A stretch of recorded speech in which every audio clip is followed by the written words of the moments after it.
Welcome to the competitive world of Rainbow Six Siege. This video will explain the new format for Rainbow Six Esports across the North American region, how the region fits into our global esports program, and what you can do to get involved in Rainbow Six competitive play. First off, let's set the scene. Globally, 4 regions compose the Rainbow Six Esports program: North America, Latin America, Asia Pacific, and Europe. Each region has its own dedicated competitive format that we'll dig into a little later.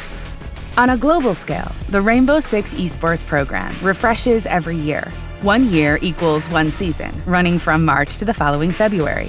The 4 independent regional leagues run from March to December. These leagues are divided into 3 stages. At the end of each stage, the top 4 teams from each region will qualify for the Six Major, a global competition featuring the top 16 international teams. Depending on their ranking in the regional leagues and the majors, teams will earn points for the global standings. At the conclusion of the 3 stages in December, the 16 teams with the most points in the global standings will automatically qualify for the Six Invitational.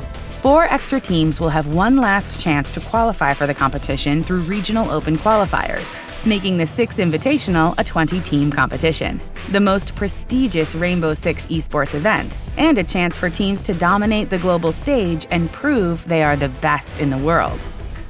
Let's move on to the North American League structure. North America has proven itself as the region to be reckoned with in Rainbow Six Esports. Home to the most elite teams and the 2020 global champions, our drive to compete and entertain is second to none. In the North American League, we have 12 teams competing each season, 8 teams in the US division, and 4 teams representing the North in the Canada division. Each division will have their own exciting new format. Let's begin with the US division. To kick off our new program, we will be introducing an exciting double GSL format with every match being a best of 3. In the first phase, the 8 US teams will be split into 2 groups of 4, Groups A and B. This phase will be played across 5 play days with 2 matches played each day. For those who are not familiar with what GSL is a format where teams, in our case 8, are split into equal smaller groups. Each group then plays a double elimination tournament. Every match will matter, and the results will determine how the teams are seeded for the next phase.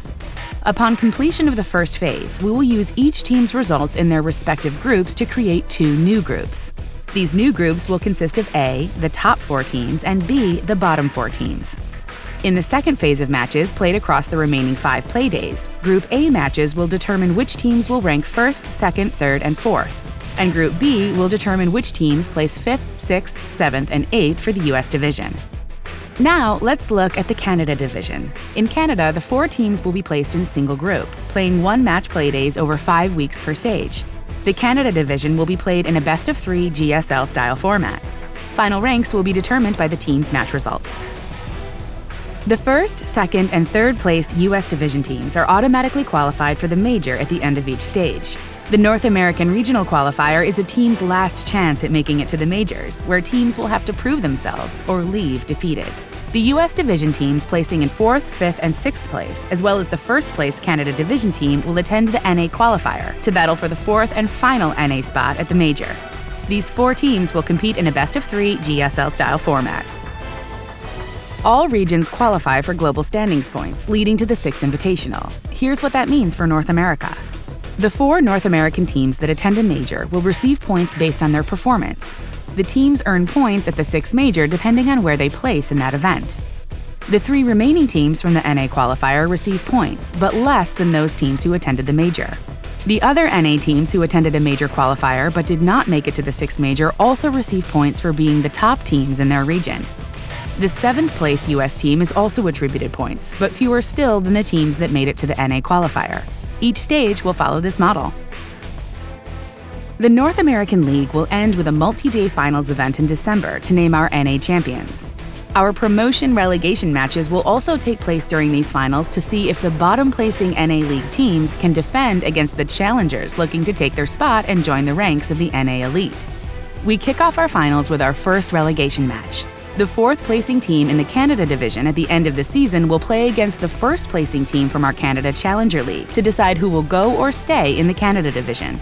Next up, the 8th placing team in the US division will face off against the 1st placing team from our US Challenger League to decide who will go or stay in the US division.